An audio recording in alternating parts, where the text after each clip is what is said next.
Telangana cabinet విస్తరణ నేపథ్యంలో అనేక అంశాలు తెరపైకి వస్తున్నాయి. కొత్త మంత్రులతో పాటు ఆమాత్యుల శాఖలు మారనున్నాయన్న వార్తలు వినిపిస్తున్నాయి.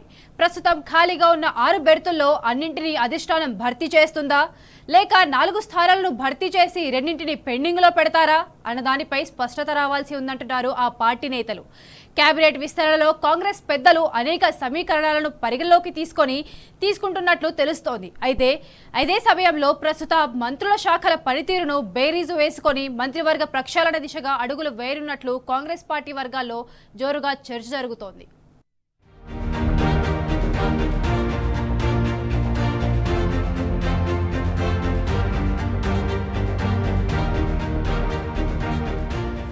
తెలంగాణ మంత్రివర్గ విస్తరణ విషయంలో రాజకీయ సమీకరణాలు వేగంగా మారుతున్నాయి.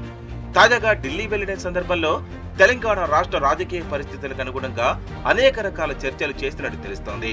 ప్రస్తుతం ఖాళీగా ఉన్న 6 బెర్తుల విషయంలో మొదటగా ఎన్నికల విషయంలో అధిష్టానం హామీ ఇచ్చిన వారికి అవకాశం కల్పించాలని నిర్ణయించారట. అందులో భాగంగా కోమటిరెడ్డి రాజగోపాల్ రెడ్డి, గడ్డం వివేక్లకు, అలాగే పార్లమెంటు ఎన్నికల సందర్భంగా ఇచ్చిన హామీ మేరకు వాకిట శ్రీహరి ముదిరాజులను మంత్రివర్గంలోకి తీసుకోవాలని నిర్ణయించినట్టు తెలుస్తోంది. ఇక మిగతా 3 బెర్తులలో ఒకటి ఖచ్చితంగా బీసీలకు ఇవ్వాలని కాంగ్రెస్ పెద్దలు ఆలోచిస్తున్నారు. రెండో బీసీ మంత్రి కోసం రకరకాల సమీకరణాలను ఆలోచిస్తున్నారు. తెలంగాణలో బలమైన సామాజిక వర్గమైన మున్నూరు కాపు సామాజిక వర్గానికి అవకాశం ఇస్తే బాగుంటుందనే అంశంపై చాలాసేపు చర్చించినట్టు సమాచారం. ఒకవేళ ఇదే ప్రామాణికమైతే ప్రస్తుతం ప్రభుత్వ విప్ గా ఉన్న మున్నూరు కాపు సామాజిక వర్గం నేత ఆది శ్రీనివాస్ మంత్రి అయ్యే ఛాన్స్ ఉంది. ఒకవేళ మంత్రిగా అవకాశం రాకపోతే చీఫ్ విప్ గా అవకాశం ఇస్తారా అన్న చర్చ కూడా ఉంది. అటు ఇటీవల అనూహ్యంగా ఎమ్మెల్సీ అయిన విజయశాంతికి మంత్రి పదవి దక్కే అవకాశాలు ఎక్కువగా ఉన్నాయంటున్నాయి కాంగ్రెస్ వర్గాలు.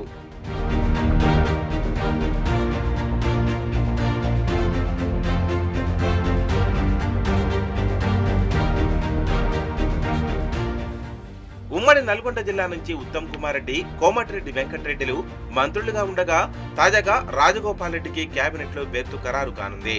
దీంతో ఒక జిల్లా నుంచి 3 రెడ్డి మంత్రులుగా ఉంటే సామాజిక కోణంలో ప్రజల్లోకి తప్పుడు సంకేతాలు వెళ్లే ప్రమాదం ఉంది. ఎస్టీ సామాజిక వర్గం నుండి దేవరకొండ ఎమ్మెల్యే బాలు నాయక్ కూడా కేబినెట్ లో చోటు కల్పించాలా, లేక డిప్యూటీ స్పీకర్ పదవి కట్టబెట్టాలా అన్న కసరత్తు చేస్తోందట అధిష్టానం. అటు యాదవ సామాజిక వర్గానికి చెందిన వీర్ల ఐలయ్య యాదవ సామాజిక వర్గం కోటాలో తనకు అవకాశం ఇవ్వాలని కోరుతున్నారట. ఇక మిగిలిన 2 బెర్తుల విషయంలో కూడా అనేక సమీకరణాలను పరిగణలోకి తీసుకుంటున్నట్టు తెలుస్తోంది. ఇప్పటి వరకు ప్రాతినిధ్యం లేని ఉమ్మడి నిజామాబాద్, ఉమ్మడి ఆదిలాబాద్ జిల్లాల నుండి మంత్రులుగా అవకాశం ఇవ్వాల్సి ఉంది. ఉమ్మడి నిజామాబాద్ జిల్లా నుంచి ఇప్పటి వరకు ఎవరికి ఛాన్స్ లేకపోవడంతో అక్కడి నుండి బోధన ఎమ్మెల్యే సుదర్శన్ రెడ్డికి ఖచ్చితంగా ఛాన్స్ ఇవ్వాలని కొందరు నేతలు పట్టుబడుతున్నారట. సుదర్శన్ రెడ్డి విషయంలో సీఎం రేవంత్ తీవ్రంగా ప్రయత్నిస్తున్నట్టు తెలుస్తోంది. ఇక ఉమ్మడి ఆదిలాబాద్ నుండి మంచిర్యాల ఎమ్మెల్యే ప్రేమ్ సాగర్ రావుకు మంత్రి పదవి ఇప్పించాలని డిప్యూటీ సీఎం బట్టి విక్రమార్క ప్రయత్నం చేస్తున్నట్టు తెలుస్తోంది. అయితే అధిష్టానం కోటాలో వివేక్ పేరు ఖరారైతే ప్రేమ్ సాగర్ రావు కష్టమే అంటున్నారు హస్తం నేతలు.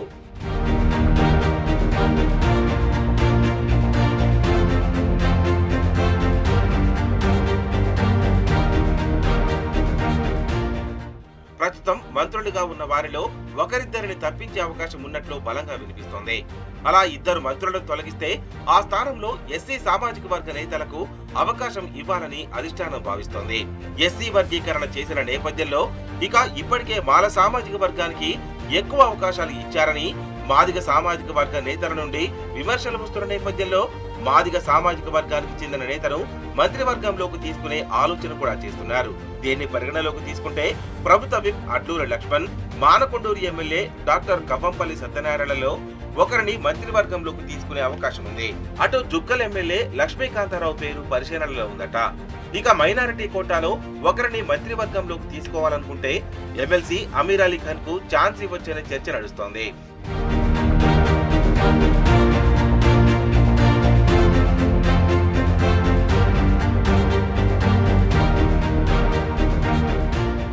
మంత్రివర్గ విస్తరణతో పాటు ప్రక్షాళన కూడా చేయాలని సీఎం రేవంత్ ఆలోచన చేస్తున్నట్టు తెలుస్తోంది. పనితీరు ఆధారంగా మంత్రుల శాఖలు కూడా మారే ఛాన్స్ ఉన్నట్లు వాదనలు వినిపిస్తున్నాయి. ప్రస్తుతం ఉన్న శాఖలతో పాటు ముఖ్యమంత్రి వద్ద ఉన్న శాఖలను కూడా ఇతరులకు కేటాయించే విషయంలో అధిష్టానం వద్ద చర్చ జరిగిందట. సీనియర్ మంత్రి ఉత్తమ్ కుమార్ రెడ్డి తన వద్ద ఉన్న శాఖలలో మార్పు చేయాలని కోరుతున్నారట. తన వద్ద ఉన్న సివిల్ సప్లై శాఖను మార్చి మున్సిపల్ ఇవ్వాలని కోరుతున్నారట. మంత్రి పొంగులేటి శ్రీనివాసరెడ్డి సైతం మున్సిపల్ శాఖ ఇవ్వాలని కోరుతున్నారట. అటు బట్టి విక్రమార్క వద్ద ఉన్న ఆర్థిక శాఖను మరొకరికి ఇచ్చే ఛాన్స్ ఉందట. ఇక మంత్రులుగా అవకాశం వస్తుందని భావిస్తున్న నేతలు సైతం ఏ శాఖలు తీసుకుంటే బాగుంటుందనే దానిపై తమ సన్నిహితుల వద్ద చర్చ చేస్తున్నారట.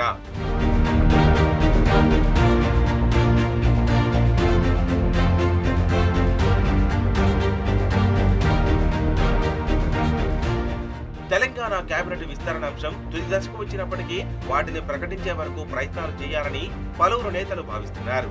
ఇక శాఖల ప్రక్షాళన కూడా ఉంటుందన్న చర్చ నేపథ్యంలో తమ శాఖల మార్పు కోసం సీఎం దగ్గర చర్చించాలని పలువురు మంత్రులు ఆలోచిస్తున్నారట. ఇక పూర్తి స్థాయి విస్తరణ జరిగే నాటికి ఎవరికి మంత్రి పదవులు వస్తాయో, ఎవరికి ఏ శాఖలు వస్తాయో చూడాలి.